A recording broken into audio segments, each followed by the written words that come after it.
Hello everyone, and welcome back. Today's writing prompt comes to us from username Carrots084. The prompt is, after you die, you're handed a book about your life. You open it, expecting a novel. Instead, you get a choose-your-own-adventure book with all the decisions you've ever made and every outcome they could have had. Our first story today is written by I Don't F With The War. Is this some kind of joke? You ask, barely making any effort to conceal your frustration. You know better than to go off on the first guy you stumble across in the afterlife, but this is growing remarkably tedious. The man behind the desk doesn't even meet your gaze, and seems quite irritated by the disturbance. I don't know what to tell you, friend. I don't read each book that comes across my desk. You have any idea how many people die a day? I just hand them out. You plop back down and let out a sigh. Up until this point, the book you hold in your hands has only gone in chronological order. Many pages only end with one choice. Even the ones with multiple paths have zero impact on the story.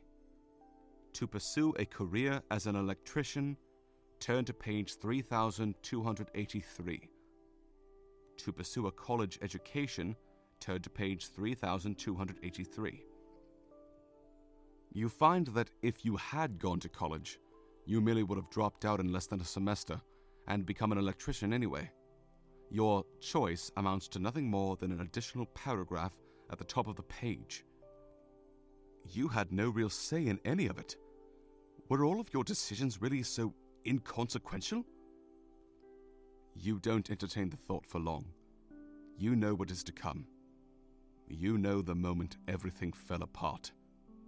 This time, you'll turn right. The day comes. You skim through most of it. You remember the day well. You don't forget a thing on a day like that. You begin your drive home. You are lost. You are in an unfamiliar neighborhood. It is raining quite hard, which obscures your vision. Your GPS on your phone is not responding. You don't remember the way back. To turn left, turn to page 48,458. Your heart drops in your chest. This couldn't be right. Only one choice. Only one stupid choice. You slam the book shut. You refuse to relive that. You choose indecision. It seems to be the only other thing you have, and you'll be damned if this book is going to take that away from you. Hours pass. Days. Weeks, perhaps. All the while, the man sits at his desk, reading quietly to himself. He glances up occasionally, only to return to his book. You know the rules. You must finish the book before you can leave this room. Your hands trembling, you resume where you left off. To turn left, turn to page 48,458. It all happened so fast that it barely registered. The text messages are the fuzzy details you retained, the briefest glimpse of a bicycle in your headlights, the sudden impact, the sound of a person's head very rapidly meeting pavement, a sound no amount of whiskey will ever drown out or water down. The blood. So much of it. What seems to be an impossible amount of blood. The woman screaming. The pleas for help. The therapy. The guilt. The anger. Bewilderment. The copious amounts of alcohol. And the many fights that come along with it. To tell your wife you understand her decision, turn to page 872,862. To beg her to stay, turn to page 872,862. For the next 500 pages or so, your choices are very limited. More often than not, there is only one option. This is starting to seem like a sick joke. Eventually, there is one alternative that shows up every now and then that grabs your attention. To try to forgive yourself, turn to page 2,567,873. Forgive yourself? You will do no such thing. To buy another bottle, just turn the page.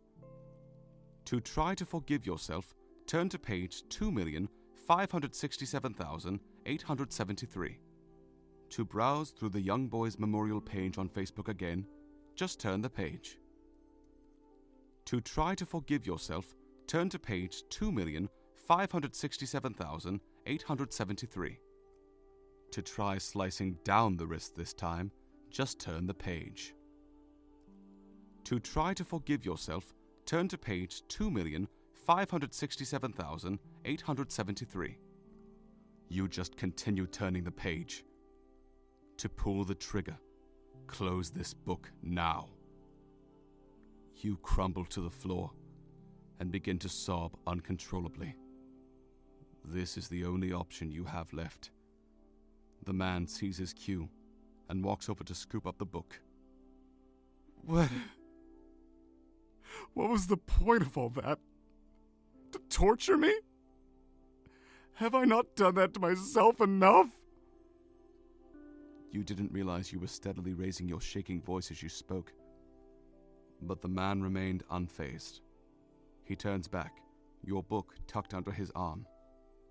You've done that more than enough, my son. He speaks gently, for the first time since you began the book. You slowly stand on legs that barely prove to hold you, desperately hoping he'll continue talking. You had no choices because you made no choice. You were only ever prepared for moments that had already passed, what you could have done differently. You could not choose your own adventure because you were so fixated on changing it. You look at the floor, unsure how to respond. The path you took is the path that was. Alternate endings are merely an author's fantasy. You look him in the eyes and nod apprehensively. Are you ready to try to forgive yourself? I can try. He hands the book back to you. You know what to do. Our second story is written by Brooklinks Man. I had spent several chapters already reading without seeing a choice. The book was long, but only like Lord of the Rings long. I'd gotten pretty far at this point. Maybe the title is a lie. Nah, angels don't lie. Do they? Maybe they aren't angels. Maybe you're in hell. I stopped reading on that last thought. With considerable effort, I pushed it away and kept reading the incredibly boring story of my infancy. Blah, blah, blah, I ate mashed peas, blah, blah, blah, I hated them, blah, blah, another spoonful's coming. And that's when I saw it. You chose to close your mouth and turn away. To follow that path, go to Library Seraph, Wing Delta, row 82, shelf 7, book 22, page 83. To knock the food out of your mother's hand, go to Library Saint, Wing Alpha Omega, row 2, shelf 1, book 30, page 872. To accept the food, go to Library Heart, Wing Epsilon, row 110, shelf 3, book 4, page 220. Yeah, I was gonna be here for a while. Our third and final story today is written by Go Figure 85. I closed the book and didn't move. Well, the angel said, how did you like it?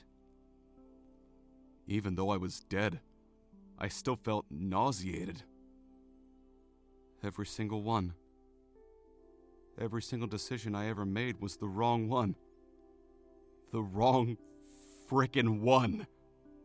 The angel grimaced. Wow, that's... my goodness. That's actually quite impressive in a depressing way. I mean, the odds are astronomical when you... Is this hell? Is this some sort of Twilight Zone stuff and my punishment is to know how awesome my life could have been or something? All right, settle down. You know, I think you're going to very much enjoy finding out why we show you all this. You more than most, in fact. The book suddenly disappeared, and 2 normal-looking doors appeared. Okay. The angel gestured to door 1. Behind this door is a new story with all new choices. A whole new life for you to experience. He then pointed to the other door. This door, however, is the life you just had. However, this time you'll make different decisions. So normally, most people make bad decisions roughly 50% of the time. You, however, made bad decisions 100% of the time, which means... My jaw dropped as it dawned on me what the angel was saying. Which means that this time I would make 100% of the right decisions? The angel nodded.